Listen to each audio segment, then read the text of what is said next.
Now let's talk about the full time-dependent solution of the Verhulst model. It's also easy to solve, its dynamics, and I leave it for you as a homework exercise and give you just the final solution, which is shown in equation 15 here. I show here two equivalent forms of the solution that both help to clarify different aspects of the solution. Let's first consider a normal case when both kappa and theta are positive. If you now look at the solution in its first form, you can see what happens as time goes to infinity. The second term in the denominator dominates, and then the exponent cancels out in the numerator and the denominator. And therefore, in the limit when time goes to infinity, the solution approaches the value theta over kappa. The second form of the solution probably shows this even more clear.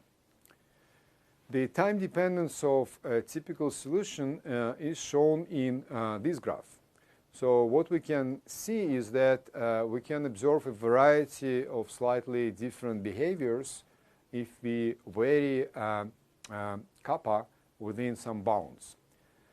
In this graph, we see that varying kappa by a factor of 5 between the smallest and the largest of the values shown here, we obtain a similar order of magnitude of differences in the output.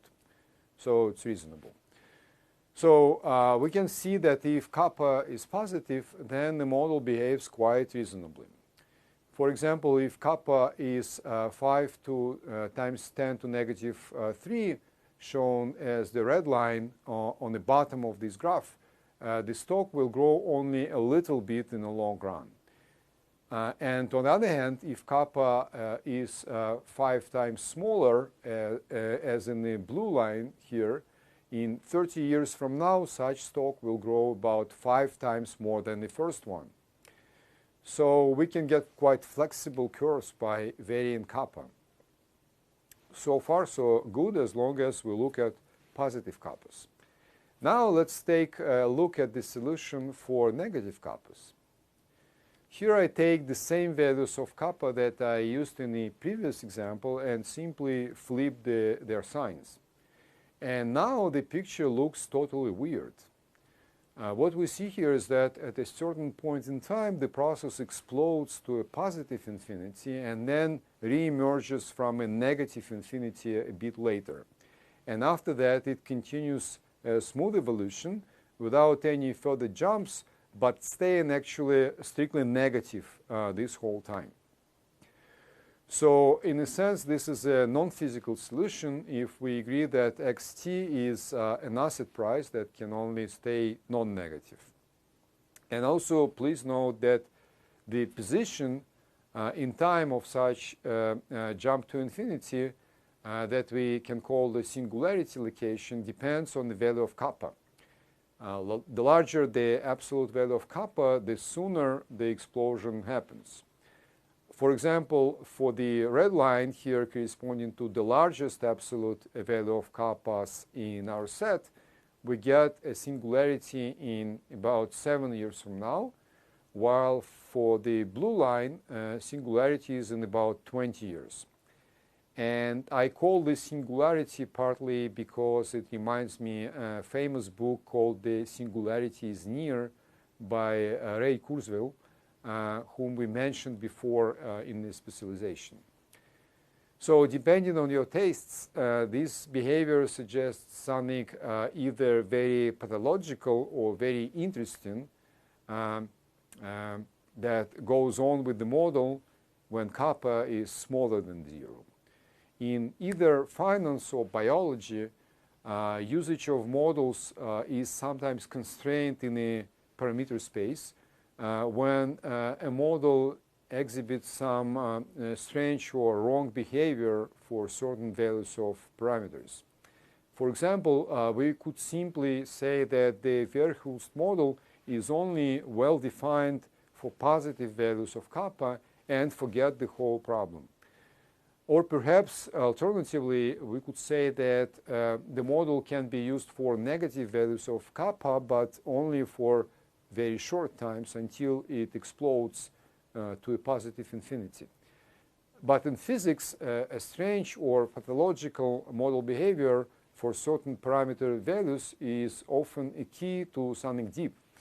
So let's try to look at things at the level of the formulas. If we look back at the solution we wrote, we can quickly see the reason it exploded at finite times when we considered negative values of kappa. In these cases, the denominator in the solution touches 0 at some point in time, and this is exactly when the explosion occurs. This happens at the time moment t infinity that is computed as shown in equation 16 here. So if kappa is negative in this formula, then the argument of the logarithm is larger than 1. Hence, the value of the logarithm and of the whole expression is positive and gives us the location of the singularity point for negative kappas. And as we will see later, these infinities suggest that the model should be regularized to smooth out such behavior. But perhaps even more interesting point here is that the singularity is also present if kappa is larger than 0. And the difference is that in this case, the singularity is actually in the past. That is, t infinity is in fact negative. For positive values of kappa, the process emerges from a negative infinity at time t infinity, which is negative. Then it becomes positive at some later time, and finally emerges as a non-negative or positive initial value x naught at time 0. And the time t infinity here is such that once the system emerges from a negative infinity at this moment, at time t equals 0, it becomes exactly equal to x naught. And even more strange, you can check that if we go even deeper in the past, then we will find out that immediately before this negative time at t infinity, the system was actually close to a positive infinity. So what we see with either positive or negative values of kappa is that we cannot escape the singularity with the Verhulst model. If kappa is positive, the singularity is in the past. If kappa is negative, the singularity is in the future. So here we have our first example of a case when we need, in a sense, to go beyond reinforcement learning or beyond the simple Verhulst model, and invoke some other considerations that would be quite different from everything we did so far in this course. Normally in models we just start with some initial conditions and take them as given and do not look back in the past. But here we do and find something entirely weird or entirely fascinating, again depending on your tastes. Now again we can either take what we found or leave it. And I actually believe that the first option is much better, so we will continue with it in the next video.